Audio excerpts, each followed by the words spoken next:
Nous bénissons ton nom pour la grâce et la faveur que tu nous accordes. Tu es saint et glorieux. Seigneur, nous voulons te bénir encore et je veux recommander ces instants sous le contrôle de ton esprit. Guide et conduis chacun de nous ce soir.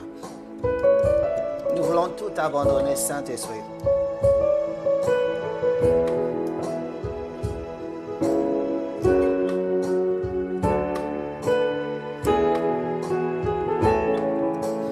Entre tes mains, j'abandonne tout.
Seigneur, oui, prends tout, Seigneur.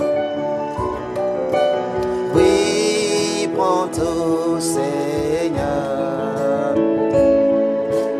Entre tes mains, j'abandonne tout avec bonheur. Oui, prends tout, Seigneur.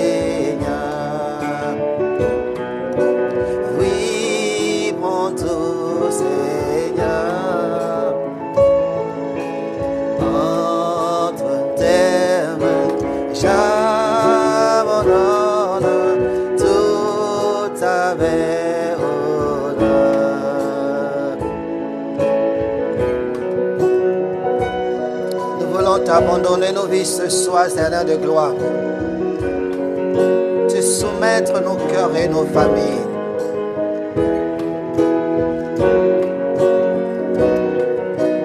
Oui, prends tout, Seigneur. Oui, prends tout, Seigneur. Entre tes mains,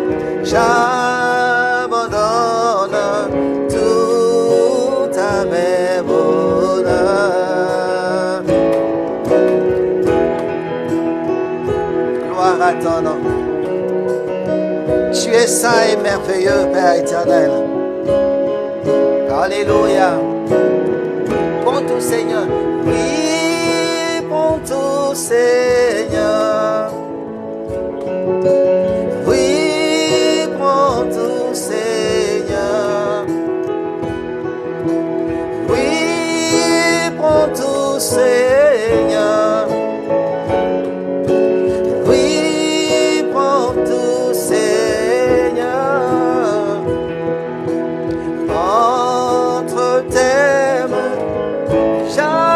J'abandonne tout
Seigneur. Oui, prends tout, Seigneur. Entre tes mains, j'abandonne tout avec honneur. Seigneur, je t'abandonne ma vie ce soir. Je te cède mon foyer. Je te cède ma famille. J'abandonne entre tes mains, Seigneur mon Dieu, les études de mes enfants. Entre tes mains ce soir, je confie l'Église. Je confie la vie de mon frère, de ma soeur, afin que tu gardes et préserves, Seigneur, sa destinée. C'est entre tes mains, Seigneur mon Dieu, où nous avons la victoire. C'est entre tes mains, Seigneur, que nous pouvons vivre et faire des grandes choses. Et tu es là au cœur de nos vies, Papa. Nous venons te confier toutes choses. Nous venons te confier ce qui nous fait mal. Nous venons te confier des situations que nous pouvons, Seigneur mon Dieu, agir, réaliser, apporter des solutions. Car nous savons que la solution est en toi. Par le Saint-Esprit, tu agiras dans la vie de quelqu'un ce soir. Entre tes mains, j'abandonne tout ce que nous appelons ce soir les nôtres. Oui, ne permets à personne, éternel Dieu, ne permets à personne de nuire à notre famille, à notre vie.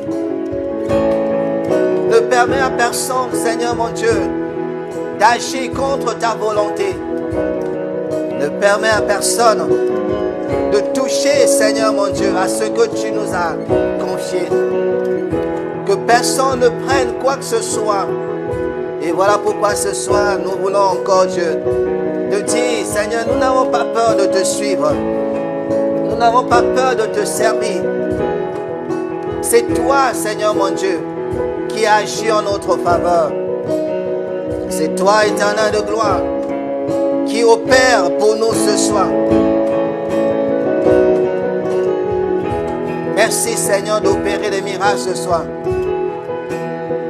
Merci, éternel, de délivrer nos vies.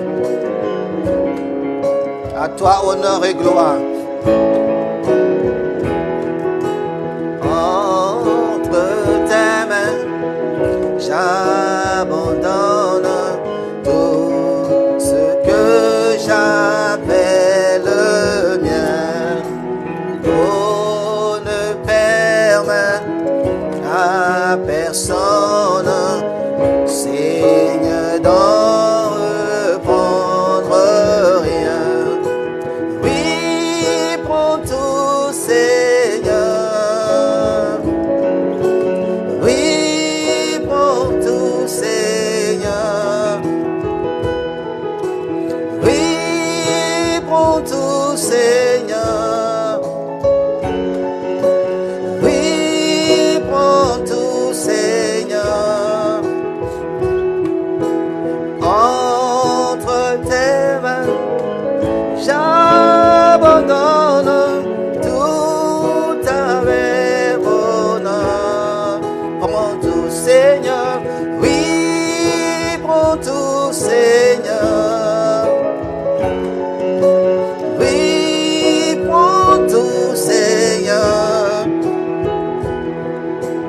Entre tes mains, j'abandonne tout avec bonheur. Dernière fois, tu connais mieux que moi-même tous les besoins de mon cœur. Et pour mon bonheur suprême, tu veux et tu me rendras vainqueur. Oui, prends tout, Seigneur. Oui,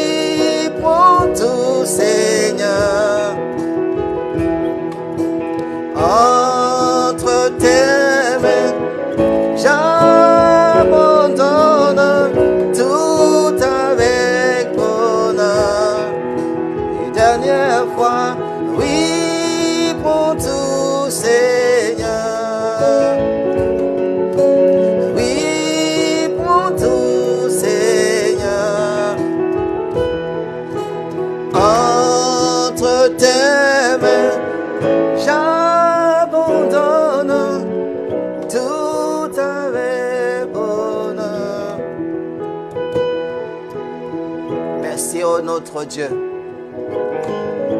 Gloire te soit rendue, Seigneur Jésus. Venons te soumettre nos vies au éternel de gloire. Tu connais, Seigneur de gloire, mieux que nous-mêmes, Seigneur Tout-Puissant, tous les besoins de nos cœurs. Et pour que nous soyons en paix, que nous vivions un bonheur suprême, Seigneur Dieu de gloire, tu veux nous rendre vainqueurs et victorieux. Voilà pourquoi ce soir, nos cœurs sont entre ta main. Nous nous soumettons à ta volonté. Merci d'opérer, Saint-Esprit, selon ta parole.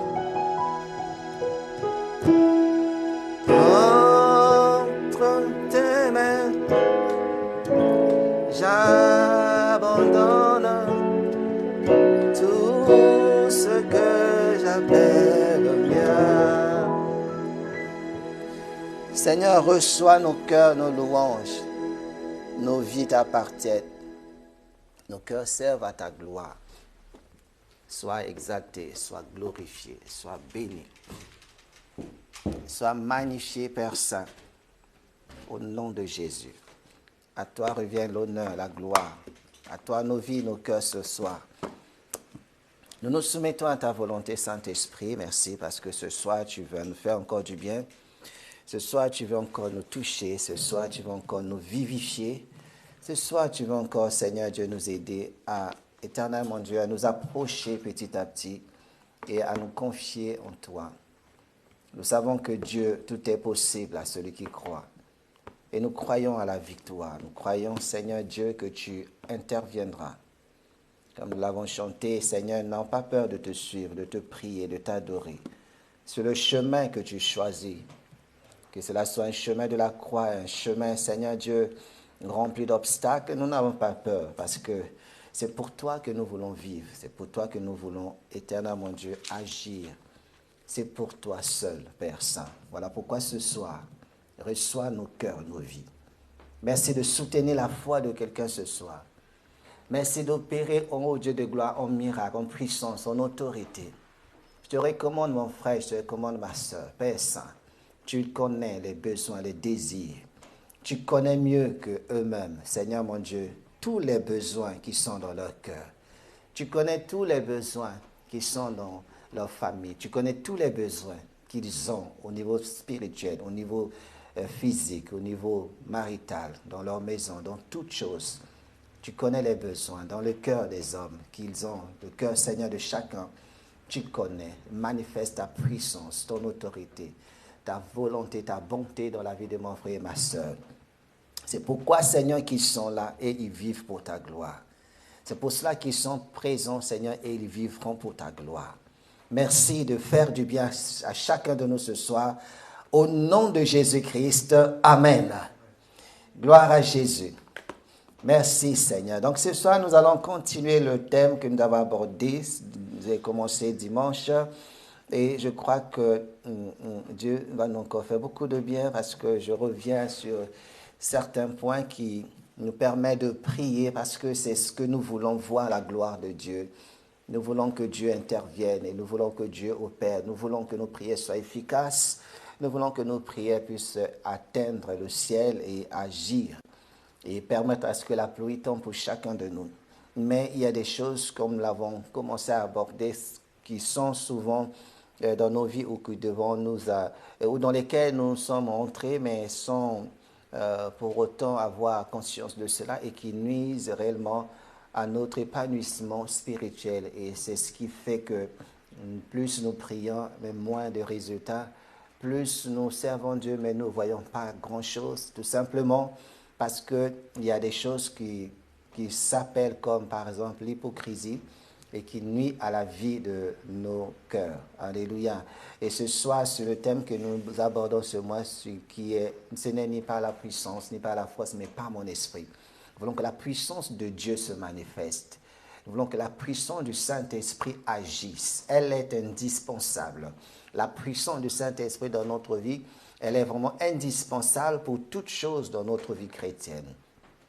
Elle est indispensable. Nous avons besoin de la puissance du Saint-Esprit. Nous avons besoin de lui autant pour vivre que pour servir dans la vie chrétienne. Donc c'est pour ça, ce n'est ni par nos forces, mais par l'Esprit. Et le Saint-Esprit est celui qui nous montre des choses à enlever, à tailler, à ôter, pour que nous puissions réellement bénéficier de ce qu'il veut réellement que nous ayons. Donc c'est pour cela, ce soir, je les invite, on va lire dans Matthieu chapitre 15, à partir du verset 1, Matthieu 15, verset 1, que Dieu soit glorifié. Matthieu 15, verset 1.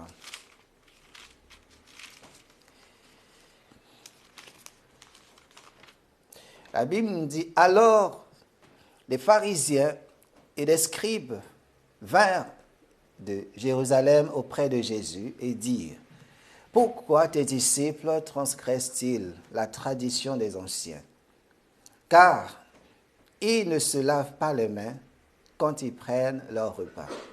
Il leur répondit, et vous, pourquoi transgressez-vous le commandement de Dieu au profit de vos traditions? Car Dieu a dit, honore ton père et ta mère, et celui qui maudira son père ou sa mère sera puni de mort. Mais vous, vous dites, celui qui dira à son père ou à sa mère, ce dont j'aurais pu t'assister est une offrande à Dieu. À Dieu n'est pas tenu d'honorer son père ou sa mère. Vous annulez ainsi la parole de Dieu au profit de votre tradition.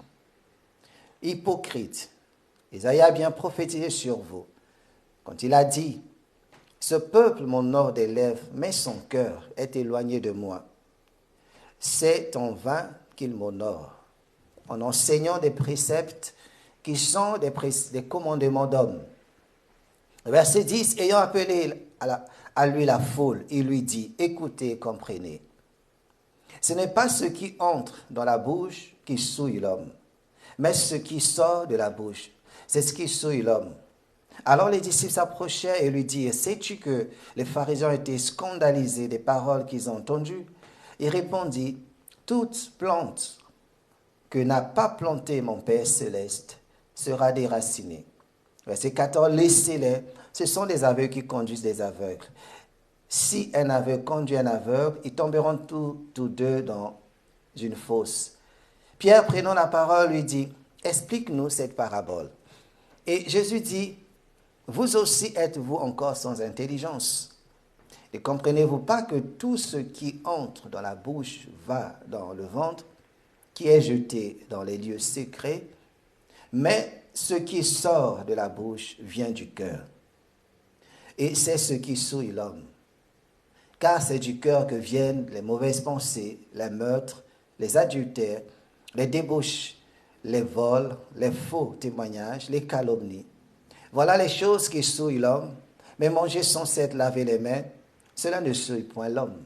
Amen.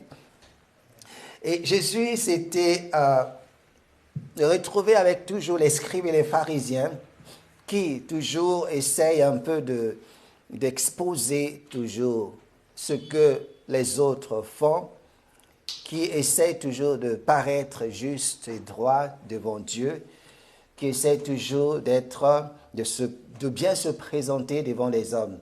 Mais et ce jour-là, ils sont approchés, ils sont arrivés auprès du Seigneur et ils disent au Seigneur, nous on a vu tes disciples, ils étaient en train de manger, mais ils ne se lavaient pas les mains. C'est quelque chose qui ne se fait pas. Ils ne respectent pas la tradition. C'est une tradition. Il faut, avant de manger, il faut se laver les mains. Et c'est comme ils avaient amené cette femme qui a été supposée en flagrant délit d'adultère en disant, Seigneur, de telles femmes, il faut les lapider. C'est ce qui est écrit. Et ces mêmes pharisiens lui disent, Seigneur, tes disciples n'ont pas le droit de faire ce qu'ils font. Et Jésus va leur dire, oui. Jésus va leur poser la question, il leur dit, et pourquoi vous transgressez, vous, le commandement de Dieu au profit de vos traditions? Ils avaient changé des choses.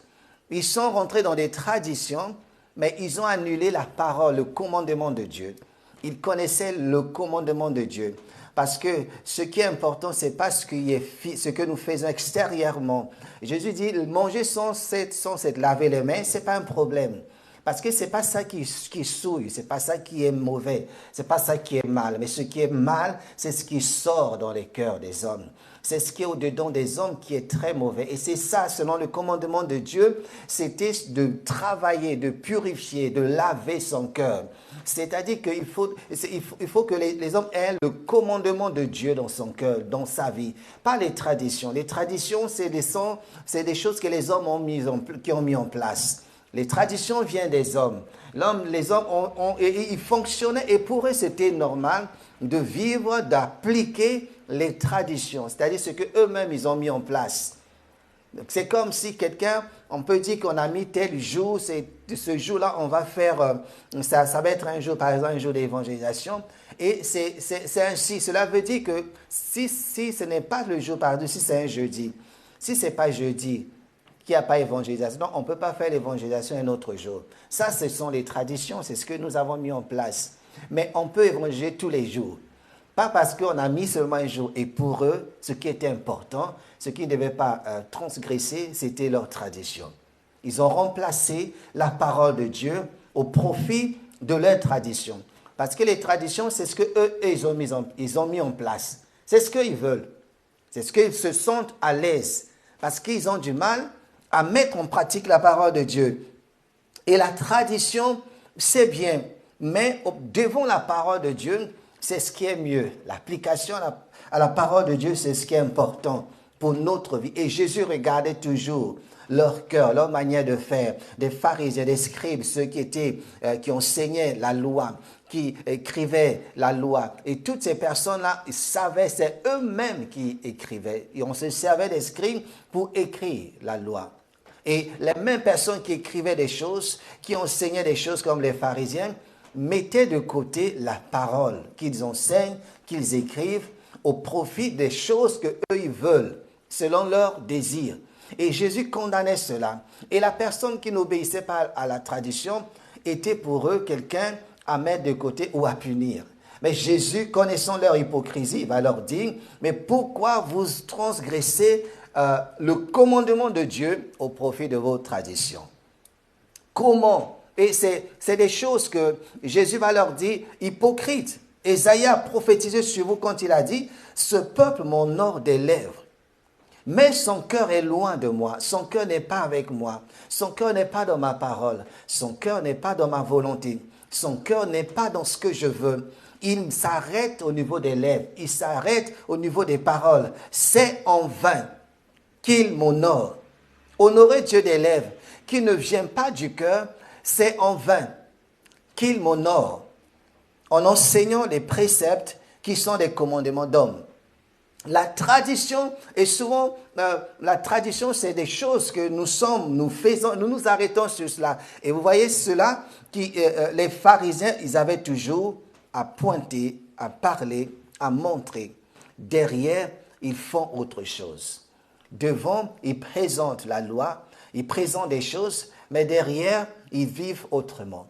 Ils vivent différemment.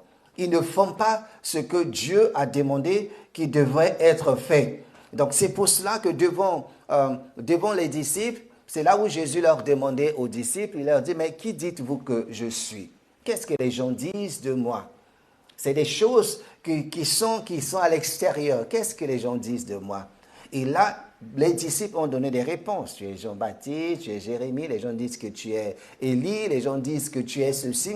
Ça, c'est une forme où les gens savent dire seulement ce qui concerne les autres. Et c'était le rôle des pharisiens. Ils savaient interpréter, dire seulement des choses qui se passent dans la vie des autres. C'est pour ça que Jésus a dit, ce n'est pas des choses qui sortent de cœur. Maintenant, il arrivait un moment, Jésus va leur dire, mais et vous-même, que dites-vous que je suis? Vous qui êtes avec moi. Vous me dites ce que, vous qui êtes avec moi, vous me dites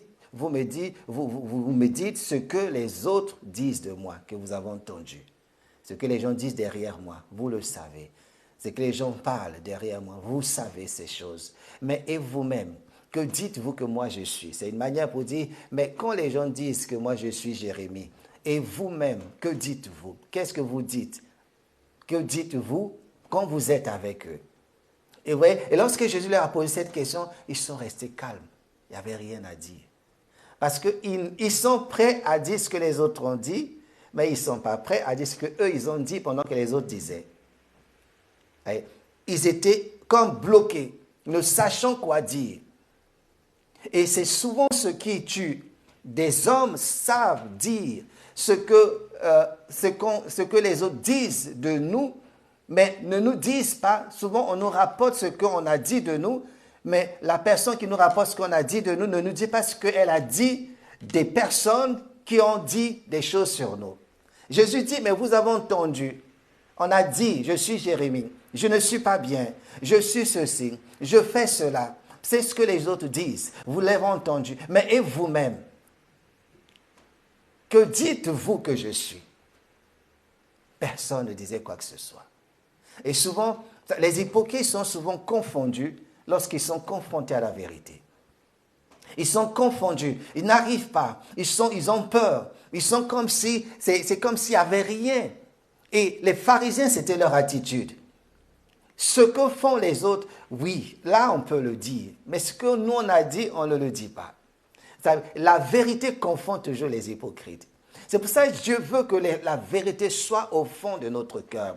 Que nous soyons réels et vrais devant Dieu. Et c'est ce qui a fait que pendant ce temps, Dieu va parler à Pierre en disant, lui là, c'est mon fils. Il dit, celui-ci est, Pierre va dire, vous pourrez lire ça dans Matthieu 16, Pierre va dire, il va répondre au Seigneur, verset 15, et vous, leur dit-il, qui dites-vous que je suis? Simon Pierre répondit, tu es le Christ, le Fils du Dieu vivant. Qui dites-vous? Qui dites-vous que je suis? Qu'est-ce que vous pensez de moi? Et Simon Pierre va dire, vous savez, la réponse de Pierre ne vient pas de ce que les hommes disent. La vérité sur la vie d'un homme, sur le ministère d'un homme, sur le cœur d'un homme ne vient que de Dieu. Et Dieu va témoigner au travers de Pierre en disant, lui, il est mon fils. Il est le Christ, le Fils du Dieu vivant. Il y a une différence entre ce que les hommes disent. Ils pourront dire beaucoup de choses, mais la vérité vient de Dieu. Dieu a dit à Pierre de dire, celui-là, il est quelqu'un qui sauve. Il est celui qui délivre. Il est celui qui pardonne. Il est celui qui sauve. Il est celui qui fait du bien. Il est mon fils. Suis-le. Il a mon approbation. Il a ma faveur. Parce qu'il vit selon ma volonté. C'est pour cela, plus on passe du temps de la présence de Dieu, la présence de Dieu nous imprègne. Et partout même où quelqu'un agira en mal, témoigne en mal, présente votre nom en mal, présente votre famille en mal, présente votre vie en mal, présente ce que vous faites en mal, ne vous connaissons pas, Dieu rendra témoignage toujours. Dieu parlera. Et Dieu va dire à Pierre, lui est mon fils. La vérité ne sort que de la bouche de Dieu. Même si aujourd'hui quelqu'un crie des choses, moi je peux faire certaines choses. Mais la vérité est ce qui triomphe toujours. Et les disciples, les pharisiens, Jésus dit, vous vous arrêtez sur les lèvres. Vous vous arrêtez sur les choses que vous dites. Mais vous, il n'y a pas de vérité dedans de vous. Et celui qui n'a pas de vérité dedans de lui aura du mal à vivre la gloire de Dieu. La gloire de Dieu se vit dans le cœur, d'abord. Parce que celle-ci, elle est commande du cœur. C'est pour ça que Jésus dit, ce peuple m'honore des lèvres. C'est-à-dire, ils ne parlent que de moi. Ils ne font des choses que parce qu'ils veulent le faire. Mais il n'y a pas la vérité dans leur cœur. Il n'y a pas un commandement de moi dans leur cœur. Il n'y a pas une vie la vie que je veux en eux dans leur cœur. Et c'est pour cela, Jésus, ayant appelé les disciples, il leur dit, ce n'est pas ce qu'ils ont dans la bouche qui souille l'homme. Ce n'est pas ce que vous entendez qui peut souiller l'homme. Ce n'est pas ce qu'on dit sur les gens qui peut souiller les gens. Ce n'est pas ce qui vient de l'extérieur, mais c'est ce qui sort. Quelqu'un peut entendre. Avoir entendu ne fait pas grand mal que cela. Mais c'est ce qui sort après avoir entendu. C'est ce qui sort qui est dangereux. Et il va dire ce qui sort, ce qui suit l'homme, c'est l'hypocrisie. Le verset 13, verset 14, dans le verset 13, alors les disciples s'approchaient et lui disaient, sais-tu que les pharisiens ont été scandalisés des paroles qu'ils ont entendues? Et verset 15, Pierre prenant la parole lui dit, explique-nous cette parabole. Jésus dit, vous aussi êtes-vous encore sans intelligence? Ne comprenez-vous pas que tout ce qui entre dans la bouche va dans le ventre puis est jeté dans les lieux secrets? Tout ce que vous entendez, tout ce qui vient des hommes n'est pas certainement réel. Tout ce qu'on peut vous rapporter n'est pas certainement la vérité. Mais ce qui sort de la bouche vient du cœur. C'est du cœur que viennent les mauvaises pensées, les meurtres, les adultères, les débauches, les vols et les faux témoignages. L'hypocrite est cette personne qui ne veut pas montrer aux hommes ou aux autres ce qu'elle a fait, que Dieu a vu, qu'elle a fait. On montre toujours ce qu'on n'a pas fait. Il y a des choses que nous faisons devant Dieu. Ce n'est pas cela que nous montrons souvent aux autres. Mais nous présentons aux autres ce que nous n'avons pas fait. Nous présentons aux autres ce que nous n'avons pas fait devant Dieu. Dieu me voit, Dieu me connaît. Et toute œuvre que je sème devant Dieu va pourrir mon témoignage à l'extérieur. Tout ce que Dieu voit, que je me suis permis à faire devant Dieu, que ça soit en mal ou en bien. Et s'il y a un moment, un temps où il faut le dire, quand il faut dire, mais si je dis le contraire, cela va annuler tout ce que j'ai dit de bien.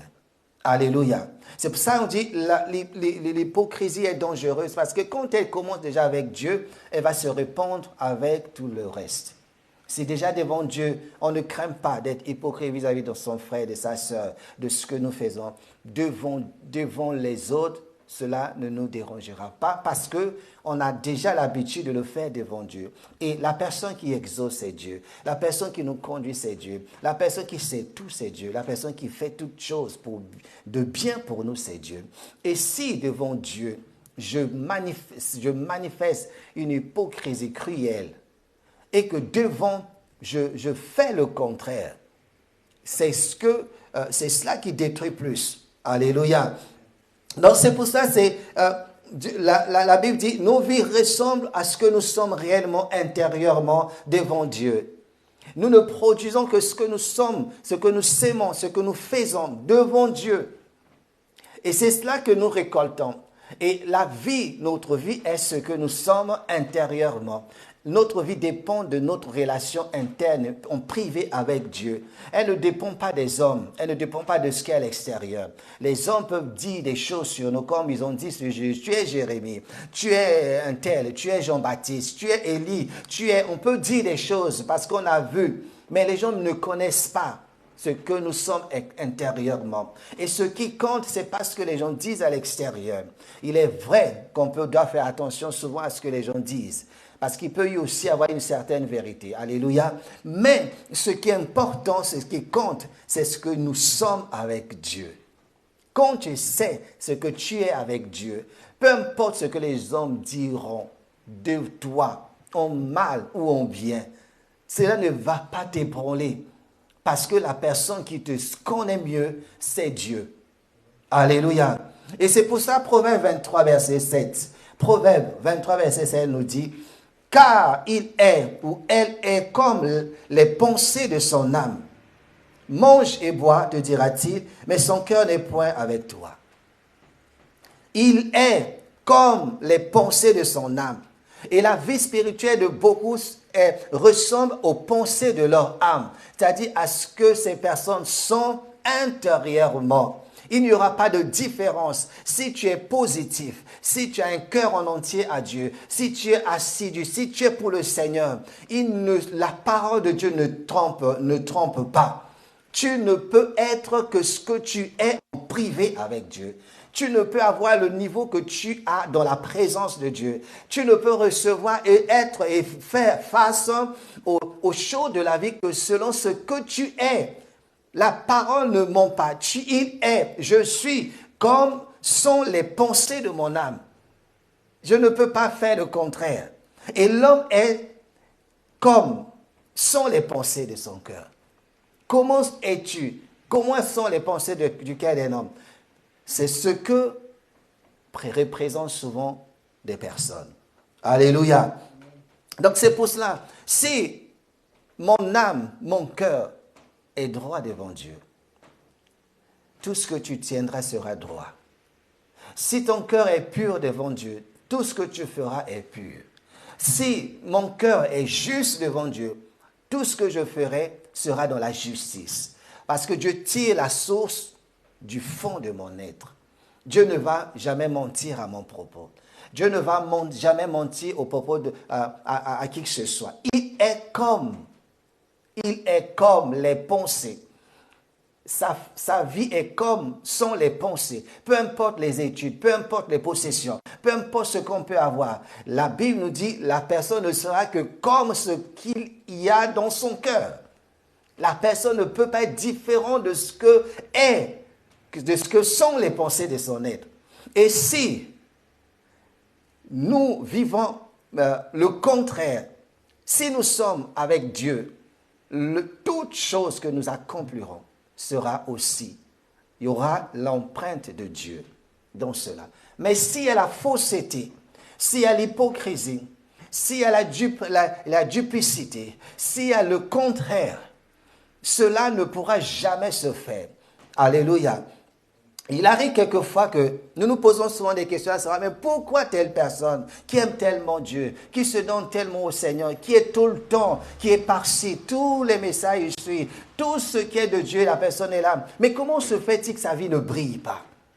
Comment se fait-il que cette personne qui est là, lorsque la personne parle de Dieu, on croit qu'elle dort avec Dieu. Quand cette personne dit des choses, on voit que c'est comme si, mais pourquoi ça ne change pas sa vie? Pourquoi sa vie ne change pas? Il est vrai que Dieu choisit souvent des périodes pour amener des hommes. Il peut choisir quelqu'un, peut passer par la maladie, peut passer par des échecs pour forger le caractère de la personne. Mais cela ne dure pas indéfiniment.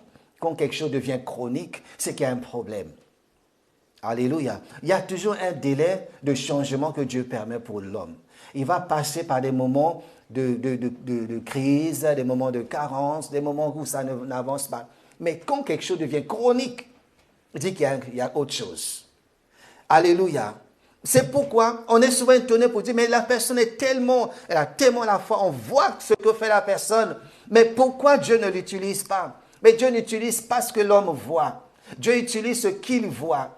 Dieu utilise ce qu'il sait de la personne. Ce n'est pas parce que je fais des choses, parce que je suis. Mais pourquoi il n'y a pas une flamme, il n'y a pas un feu? Pourquoi il n'y a pas un changement? La Bible nous dit seulement, car cette personne que vous voyez est comme sont les pensées de son âme.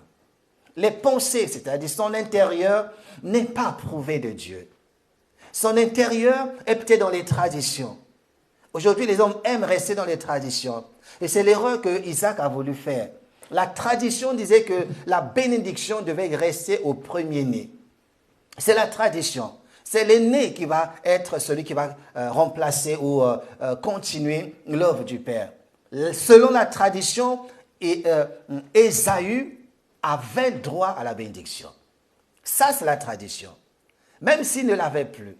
Mais la révélation, le commandement de Dieu, l'approbation de Dieu est différente de la tradition. Rebecca avait la révélation. Isaac a gardé la tradition. Et c'est ce qui fait que lorsque nous gardons les traditions ne sont pas ce que Dieu veut. Les traditions, c'est ce que l'homme veut. La tradition doit être ainsi. C'est le premier, le deuxième, ainsi de suite. Mais la révélation ne dépend pas de la tradition. C'est pour ça que Dieu ne s'arrête pas aux traditions. Les traditions, c'est ce que les hommes ont établi. Mais cet homme, Ésaü, était déjà rejeté. La tradition, peu importe la tradition, Dieu ne se fie pas à la tradition. Dieu se fie à sa volonté. Dieu connaissait le cœur d'Ésaü. Dieu savait qu'Ésaü n'était pas dans ses commandements. Le cœur d'Ésaü était méchant.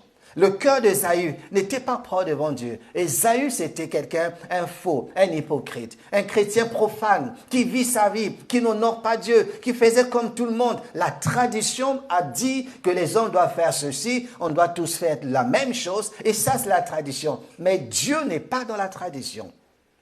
C'est pour cela, Isaac voulant garder la tradition, Rebecca avait la révélation. Que disait la révélation? Que c'était Jacob, le dernier, qui devait être celui qui devait avoir la bénédiction. Voilà pourquoi ça n'a pas fonctionné. Quand nous vivons dans les traditions, nous pouvons rester longtemps ainsi. Je prie parce qu'un tel prie. Je prie parce que, oui, je suis chrétien parce que je suis né dans une famille chrétienne.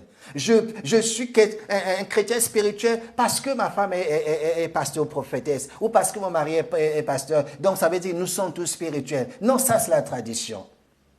La vérité c'est autre chose. La révélation c'est ce que Dieu dit.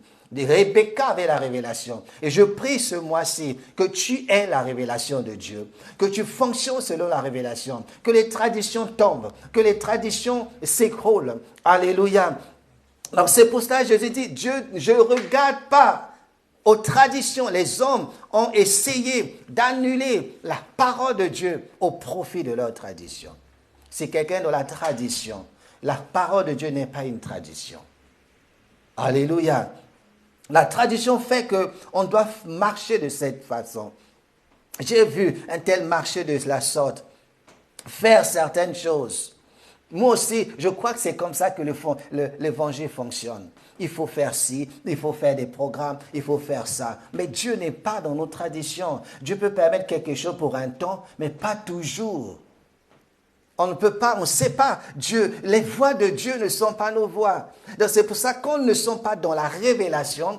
Nous allons reproduire les mêmes choses que les autres, croyons que c'est comme ça que les choses doivent être faites, mais ça ne fonctionne pas. Il a dit, Proverbe 23:7, car il est comme les pensées de son âme. Où se sont arrêtées nos pensées? Comment sont les pensées de son âme?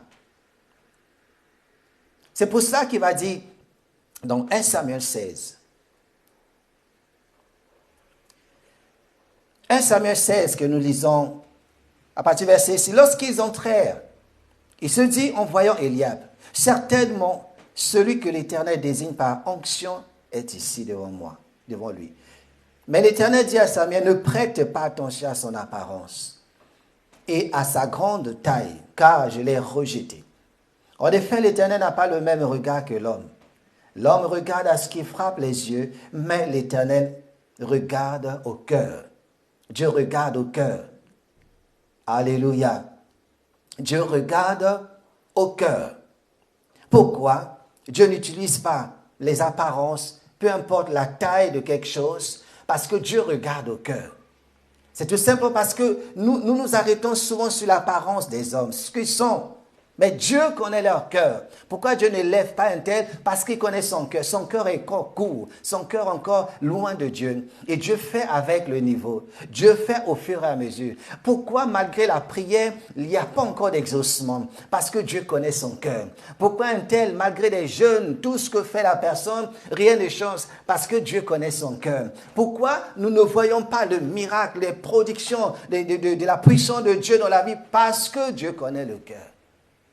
Lorsqu'on voit à l'apparence, on peut lui donner le bon Dieu sans confession, comme on le dit souvent. Mais Dieu n'est pas.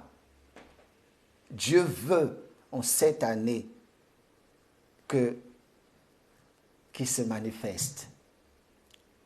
Que les choses puissent changer, bouger dans notre vie. Alléluia. Dieu, ce qu'il veut de ses enfants, c'est qu'il soit un modèle d'un cœur approuvé par Dieu. Que Dieu approuve ce que nous sommes. Alléluia. Dieu approuve notre cœur. Parce que comme nous disons souvent, Dieu ne peut pas sauter par-dessus le type de cœur que possède un homme ou une femme pour l'utiliser, pour l'envoyer, pour se servir de la personne. Dieu ne peut pas passer par-dessus le type de cœur que possède une personne et l'élever et l'utiliser puissamment. Dieu s'arrête au cœur. Dieu s'arrête à ce qui est dans le cœur. Et si dans le cœur, il y a l'hypocrisie, il y a la fausseté, il y a la tromperie, il y a le mensonge, il y a la duplicité, il y a la fourberie, Dieu n'utilise pas. Parce qu'il veut que la personne que Dieu va présenter aux hommes soit celle qui sera comme son cœur, comme il a dit, David, je me suis trouvé un homme selon mon cœur.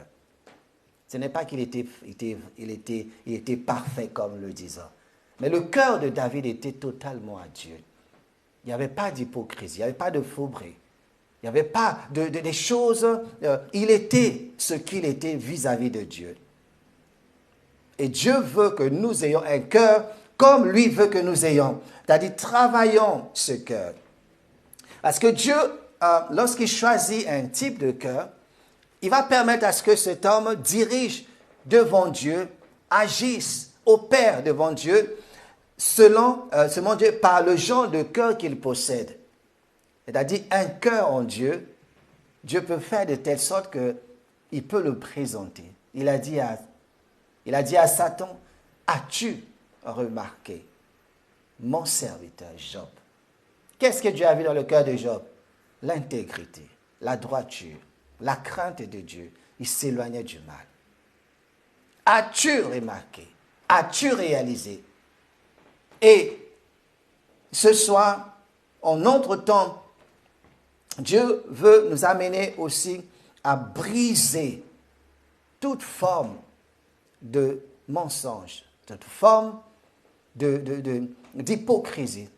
Parce que l'hypocrisie est la mère du mensonge, de la fauberie, et la mère de la tromperie.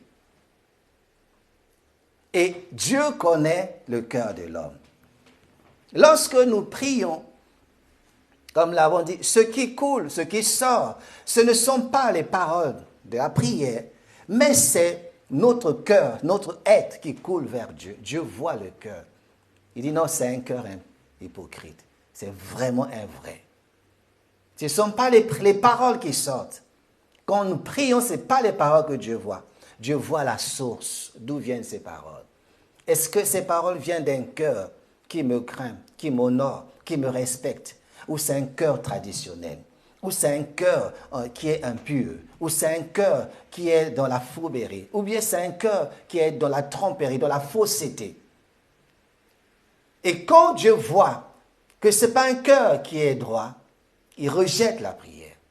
Et quand quelqu'un jeûne de même, ce qui va vers Dieu, ce qui coule, n'est pas l'absence de nourriture. Dieu ne voit pas qu'on n'a pas mangé, il n'y a pas la viande. Ce n'est pas ça, pas l'absence de viande, de quoi que ce soit que nous devrions manger quand nous jeûnons. Mais ce que Dieu voit, ce n'est pas non plus le nombre de jours que ce cœur s'est privé. Même si c'est 40 jours qu'on a fait, ou 3 peu importe. Mais ce n'est pas le nombre de jours, ni l'absence de nourriture. Mais Dieu voit l'être, le cœur de celui qui jeûne. Ça veut dire que même un jeûne de 30 minutes, avec un cœur droit devant Dieu, aura beaucoup plus d'impact que si nous avons pris 40, ou 30, ou 20, ou une année. Tout cela n'a pas d'importance si le cœur n'est pas droit. Alléluia. C'est ce qui fait que y a des choses qu'on fait pour impressionner. Il y a des choses qu'on fait pour montrer que ils sont en jeûne. Ça veut dire qu'ils sont spirituels. Non, Dieu ne regarde pas le jeûne, Dieu ne regarde pas les actes, il regarde le cœur. Maintenant, le cœur droit devant Dieu peut jeûner pendant 40 jours, il y aura des effets extraordinaires. Il y aura des changements. Le changement que Dieu voudra voir pour un cœur qui jeûne de la sorte, le changement qui s'est fait dans le cœur de Moïse. Le changement qu'il a fait lorsqu'il il est revenu avec des révélations pour la libération du peuple, pour l'adoration du peuple, pour le salut du peuple. Il est parti, mais aujourd'hui, les jeunes, je ne suis pas contre, on aime bien nous-mêmes, nous gênons, mais un jeûne vrai et réel qui transforme, même si c'est 2 jours, même si c'est une journée, mais avec un cœur droit, aura des effets. Les effets d'un jeûne, comme nous le faisons, nous jeûnons beaucoup plus pour nous-mêmes que pour les autres, que pour l'œuvre de Dieu, que pour le salut des âmes. Alléluia. Et c'est ce qu'on fait. Mais les résultats, si ils ne sont pas aussi comme nous les attendons, peut-être ça se fait, gloire à Dieu. Mais c'est seulement que quand un cœur est totalement en jeûne ou fait quelque chose, Dieu ne regarde pas les actions d'abord, il regarde ce qui est dans le cœur. Le cœur de l'homme. Même quand tu prêches, quand je le fais, ce qui coule vers Dieu, ce n'est pas le sermon, ni l'éloquence, mais c'est mon être. c'est ce qui coule, c'est ce que j'ai, c'est ce qui est au fond de moi, Dieu le sait.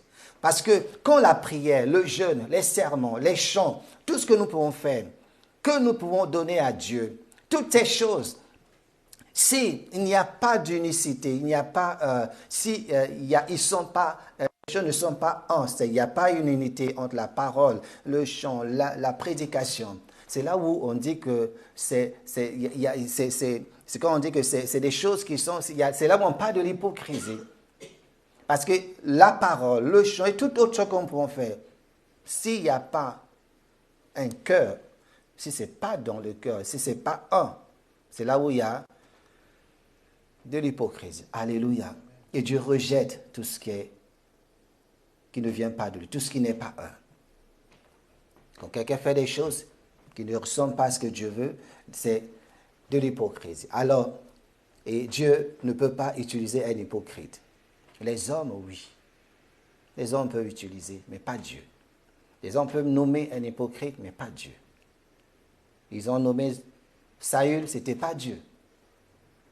Ils ont nommé Saül, mais pas Dieu. Et ce qui fait qu'il y a la faiblesse. Dieu veut que nous avancions. Dieu veut que nous triomphons. Dieu veut que nous accomplissions des grandes choses. On peut nommer même un hypocrite au service de Dieu, mais Dieu ne le fera jamais. Dieu prend son temps à travailler, à préparer. Parce que Dieu va présenter quelqu'un qui va le représenter. Nous voulons produire du fruit. Et si beaucoup de choses tardent, c'est parce que Dieu a encore des choses à faire, le travail encore à faire. Je vous dis une chose, je l'ai vécu hier, ma femme, hier. Et pourtant, c'est quelque chose. Dimanche, j'ai parlé de la même chose.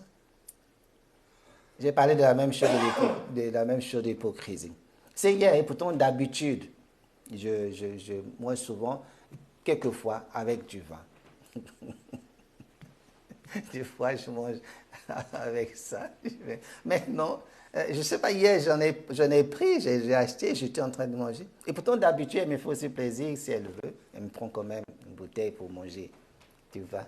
Mais j'ai mangé, après, quand elle est rentrée, j'ai pris la bouteille, j'ai mis sous mes pieds. J'ai caché. Après, je suis en train de manger, je ne sais pas, mais comme Dieu, comme elle me dit, Dieu ne dort pas. Elle, quand elle s'est déchaussée,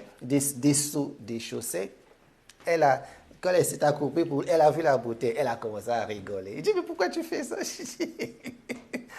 Moi, je ne sais pas. Je dis, non, mais je ne voulais pas que tu vois. Mais d'habitude, je le fais. Je ne sais pas ce qui m'a... Je ne sais pas, c'est après hier, je me suis dit, tu as vu? Tu vois, c'est des choses comme ça.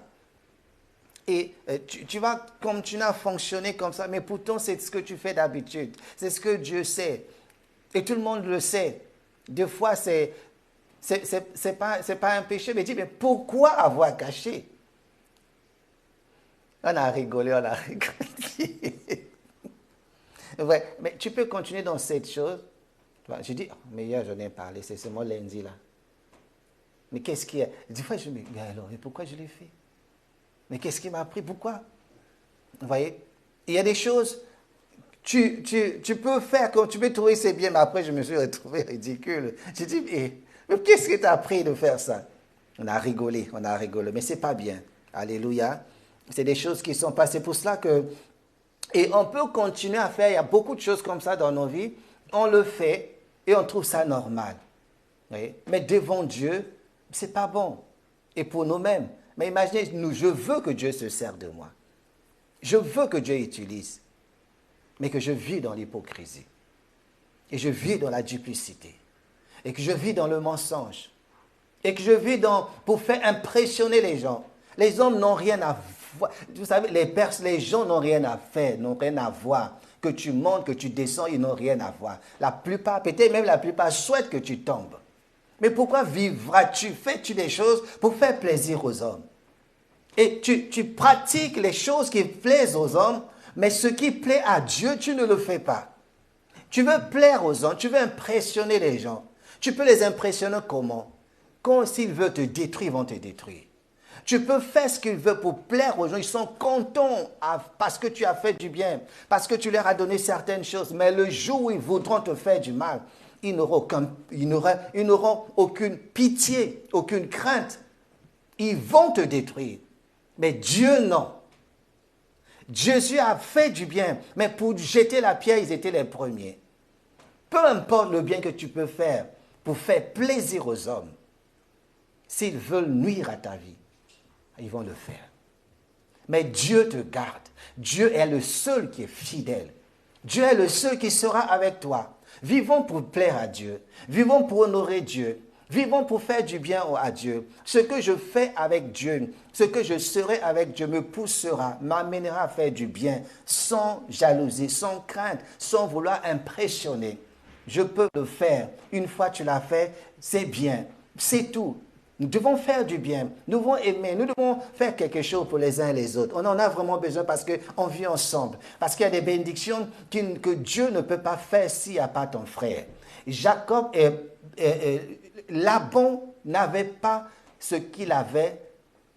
Pour que Dieu bénisse Laban, il avait besoin de Joseph. C'est pour dire qu'il y a des choses que Dieu ne peut pas faire tant qu'il n'y a pas un homme. Et Laban ne pouvait pas avoir cette prospérité si Joseph n'était pas là. Peu importe ses qualités. Ça veut dire qu'il y a des choses qui ne dépendent pour que Dieu intervienne. Il faut qu'il y ait une personne, il faut qu'il y ait des hommes. Alléluia. Et il a reconnu que je suis devenu riche à cause de toi. Mais le plus important, c'est ton cœur devant Dieu. Dieu regarde au cœur. Il regarde au cœur de l'évangéliste, il regarde au cœur du chanteur, il regarde au cœur du pasteur, il regarde au cœur de l'apôtre, il regarde au cœur du docteur, de l'archibishop, de qui que ce soit, il regarde au cœur et non à ce que fera la personne ou ce que les gens pourront faire. C'est d'abord l'être de la personne, le cœur de la personne qui coule vers Dieu. Et nous nous préparons à ce que notre cœur soit en entier à Dieu. Même s'il y a des fautes, mais si on fait des fautes, Dieu corrigera. Il sait que la personne l'a faite, pas pour me faire mal, mais il voulait bien faire, mais il est tombé, il sait. Mais la personne qui tombe, qui fait quelque chose de pas bien, il demande pardon à Dieu, il corrige et il avance. David, lorsqu'on lui a dit, c'est toi le pécheur, il s'est repenti. Parce que des fois, on peut aller continuer ainsi sans savoir. Un homme ne commet pas l'hypocrisie par accident. C'est un choix délibéré. On choisit d'être hypocrite. Ce n'est pas un accident. On choisit de l'être. Par conséquent, il doit, de façon délibérée, mettre fin à l'hypocrisie dans sa vie. Lorsque cela se produit, le cœur de l'homme, les paroles et les actes deviennent un. L'hypocrisie, c'est un esprit qui travaille en association, comme je dis, avec la fausseté, avec la duplicité, avec le mensonge, avec la tromperie. On vit dans le faux. On vit dans le faux. Nous craignons que plusieurs qui confessent, qui professent être chrétiens ne soient faux. Le mensonge, la tromperie, la fausseté, l'hypocrisie qui ont envahi les soi-disant chrétiens poussent à se demander s'ils ont été véritablement convertis. La conversion authentique devrait conduire à une fin radicale de tout péché, à un engagement radical, à toute la vérité. C'est ce que le Saint-Esprit produit dans le cœur de l'homme. Produit dans les cœurs et des vies dans lesquelles il vient habiter. Quand l'Esprit vient, il produit un changement. Il produit une transformation. C'est pour ça que ce n'est ni par la force que le cœur va changer. Ce n'est ni par la puissance de l'homme que la vie va changer. Mais c'est par le Saint-Esprit. Quand il vient dans une vie, il brûle, il brûle tout ce qui est mal. Il enlève le dégoût du monde. Il enlève, parce qu'il y a une confrontation entre l'amour, parce que quand l'Esprit de Dieu vient, il apporte l'amour divin, il apporte la foi, il apporte des choses. Tout ce que le Saint-Esprit apporte, s'il y avait l'amour du monde, l'amour des choses du monde dans le cœur, l'amour de Dieu combat et détruit l'amour du monde. Quand l'Esprit de Dieu prend en charge une vie, un cœur, et il amène une transformation radicale, des choses de la terre, des choses qui empêchent qu'il puisse agir puissamment dans notre vie. C'est les changements que l'Esprit opère dans la vie. Là où il y a le mensonge, l'hypocrisie, la tromperie, la fausseté, là où la fausseté existe dans une vie, la raison ne pourrait être qu'une fausse conversion. Là où dans les cœurs, il y a toujours l'hypocrisie, la fausseté, le mensonge, cela veut dire que la conversion n'est pas authentique. Parce qu'une conversion authentique attire l'esprit, amène un changement authentique. L'hypocrisie est le résultat du défaut plutôt de la conversion. Le défaut de conversion, l'hypocrisie est là. Nous sommes à la veille du retour du Seigneur. Ceux qui sont à Dieu sont en train de travailler pour cette sanctification, sans laquelle nous ne pouvons pas voir Dieu. Voir Dieu, c'est-à-dire sans laquelle nous ne pouvons pas voir la main de Dieu, sans laquelle nous ne pouvons pas voir la puissance de Dieu, sans laquelle, si nous ne travaillons pas sur la sanctification, sur notre cœur, nous ne pouvons pas voir Dieu. Dieu a dit, sans rechercher la paix avec tous et la sanctification, sans laquelle personne ne verra le Seigneur. Et ceux qui sont à Christ, nous travaillons sur ça, travaillons sur cela, sur la sanctification. Ce sont ceux qui se sont livrés à la poursuite de cette sanctification. Poursuivons la sanctification, poursuivons cela. Alléluia, parce que nous verrons Dieu. Poursuivons la sanctification. Jésus revient bientôt. Rien ne peut les satisfaire, ne peut satisfaire ceux qui ont Christ en eux. Rien ne peut les satisfaire si ce n'est que de travailler, de tout faire pour ôter, pour vivre une vie qui plaise à Dieu. Notre joie serait de poursuivre la sanctification. Alléluia. Rien ne peut les satisfaire, ni les réconforter tant que cette sanctification fait défaut dans nos vies. Et ce soir, nous prions, Seigneur de gloire, pour notre sanctification. Que l'Esprit vienne, que le Saint-Esprit intervienne dans notre vie. Alléluia. Que l'Esprit opère. Nous ne prendrons pas de repos, mais nous devons continuer avec persévérance. Nous savons que Dieu, Christ revient, et il viendra, l'époux viendra chercher l'Église, son épouse, sans tâche. Il n'acceptera pas une épouse contrefaite, une épouse souillée, une épouse hypocrite, une épouse qui vit dans la fausseté. Il viendra prendre une épouse sans tâche qui est à lui. Rien ne peut changer cela. Nous croyons que la conversion authentique produit dans le cœur une flamme, une faim et une soif de sainteté. La conversion authentique produit toujours une faim, la faim de Dieu, la faim de Dieu, la faim de l'amour de Dieu, la faim de la présence de Dieu. Une vraie conversion enflamme le cœur. Une vraie conversion pousse l'homme ou la femme à chercher, pousse l'homme dans cette recherche de la gloire de Dieu. Quand l'Esprit vient, qu'on est totalement converti, il y a une conversion authentique dans notre vie, le cœur sera toujours enflammé. Quand on croit au Seigneur la première fois qu'on connaît Jésus, on a un feu, c'est un feu. C'est quand quelqu'un qui connaît une première fois l'amour dans sa vie. C'est un feu qui embrase le cœur, un feu qui embrase la personne. L'amour, le feu de l'amour, embrase. Et vous allez voir que ça tue tous les amours qu'il y avait dans son cœur. Ça brûle toutes choses parce qu'il y a la flamme de l'amour. On ne peut pas aimer sans une flamme. La flamme brûle. La flamme empêche. Vous savez, l'amour, c'est un feu. Jésus a dit, la Bible dit, quand on aime, on est envahi.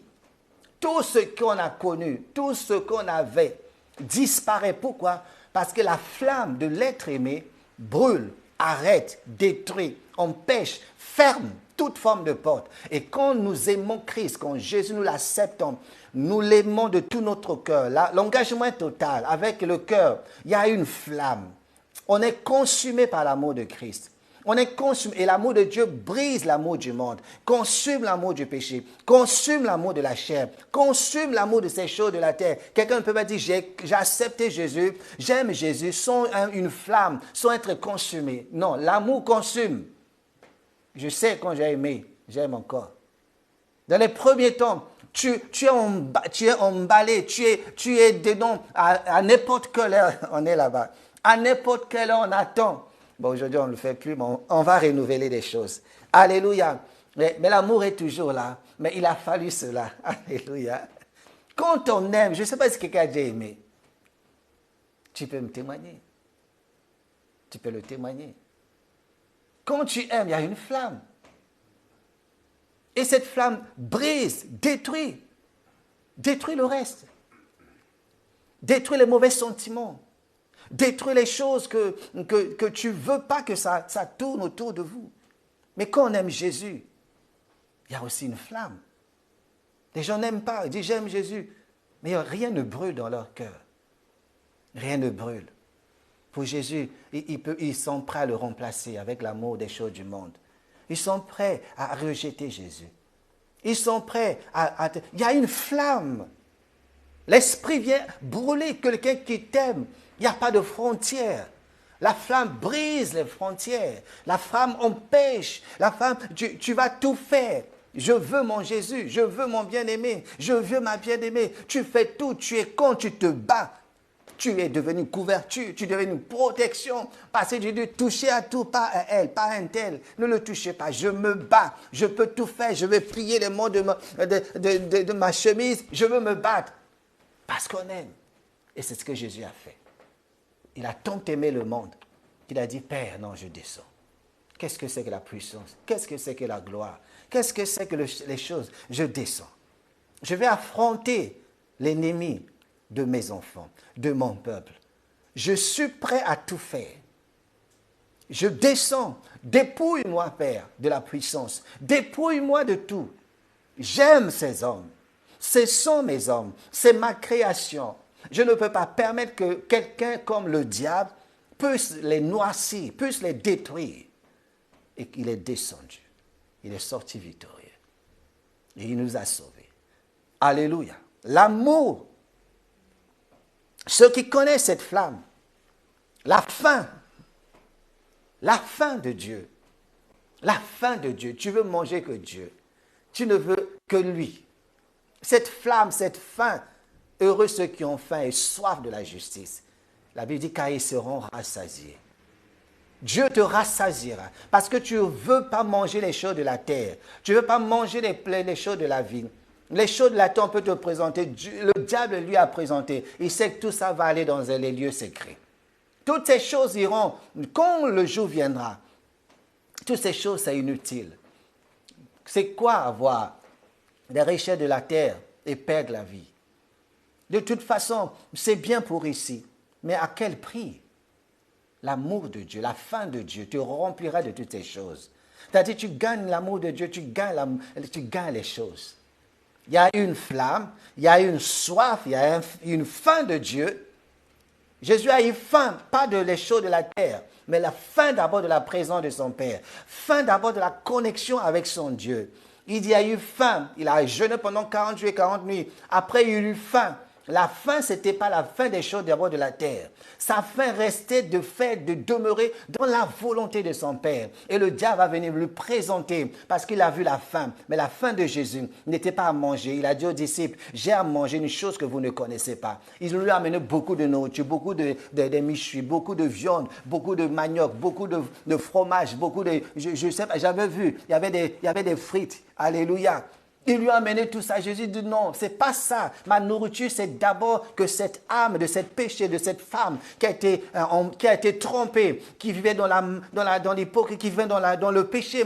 Ma nourriture, c'est que cette femme soit délivrée d'abord. Tant qu'elle n'est pas délivrée, je ne mangerai pas ça d'abord. D'abord, cette nourriture du Père.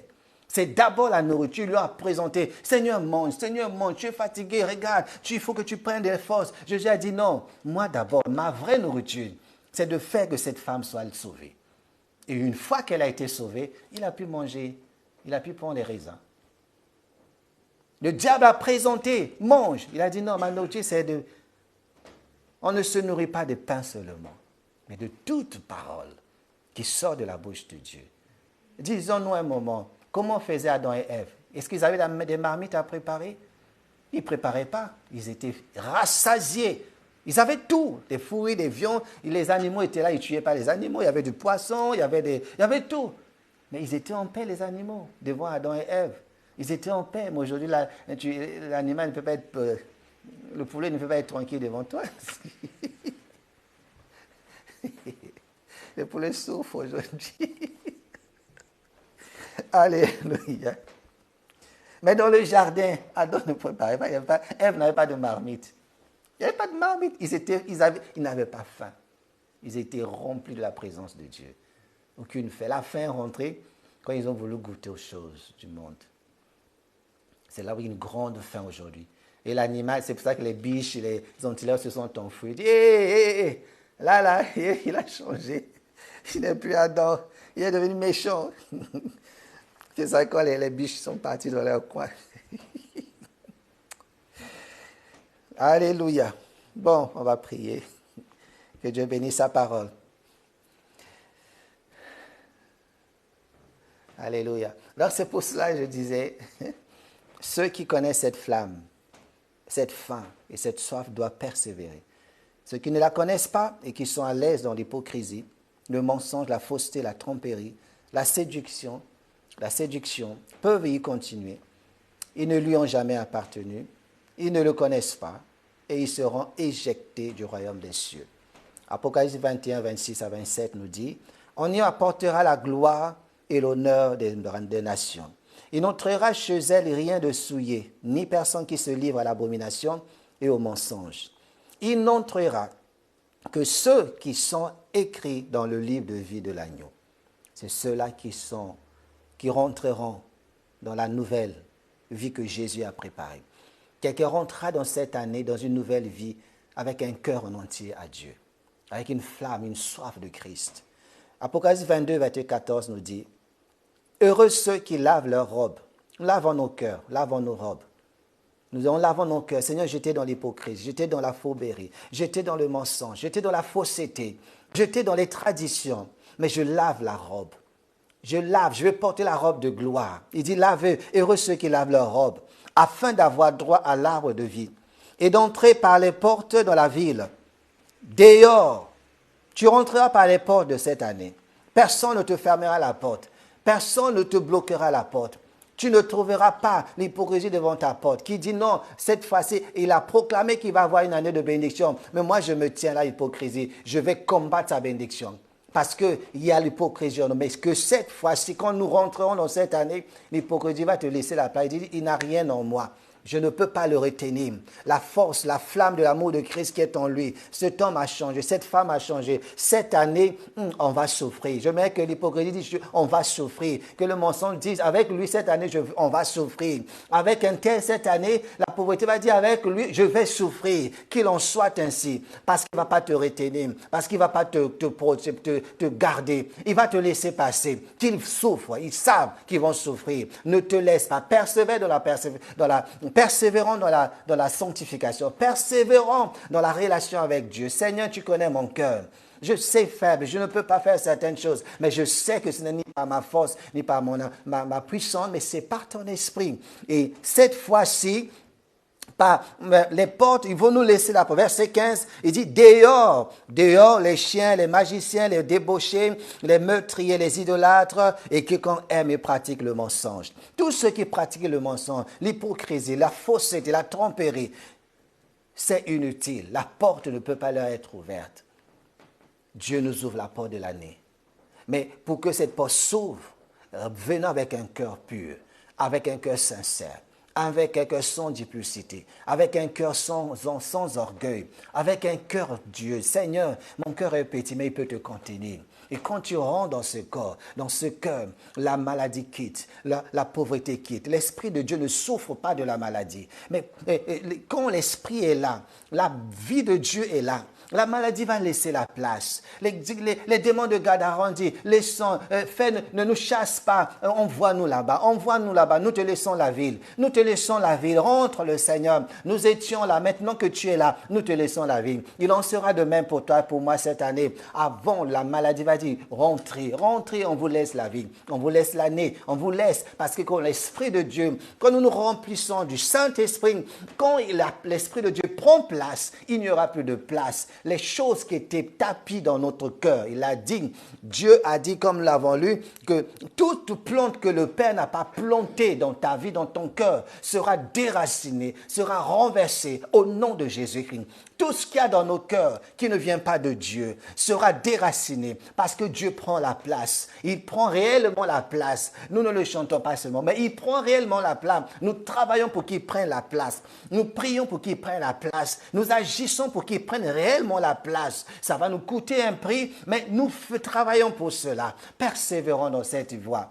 nous rentrerons. Là, tu vas rentrer. Si aujourd'hui, je dis, Seigneur Dieu, je décide de vaincre, d'enlever l'hypocrisie, d'enlever le mensonge, d'enlever la haine, d'enlever la jalousie, d'enlever la débauche, d'enlever la fausseté, d'enlever toutes ces choses du monde qui bloquent, qui empêchent. Tu fais toujours des grandes choses. Tu as dit dans ta part, il est comme sont les pensées de son âme. Et notre spiritualité est comme ce que nous sommes dans notre cœur. Et si nous sommes réellement en Christ, notre spiritualité ressemblera à Christ et produira les fruits que Dieu aime.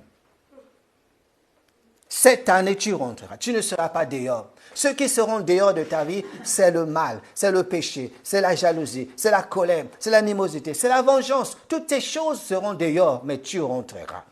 Au nom de Jésus-Christ. Et je vous demande, nous allons prier pour remercier Dieu que l'hypocrite, Jésus a condamné l'hypocrisie. Il voulait, ces pharisiens, garder la tradition. Il dit, Seigneur, pourquoi tes disciples ne se lavent pas les mains avant de manger? Et Jésus leur pose la question, mais pourquoi vous changez les choses? Et pourquoi transgressez-vous les commandements de Dieu au profit de votre tradition? C'est la parole.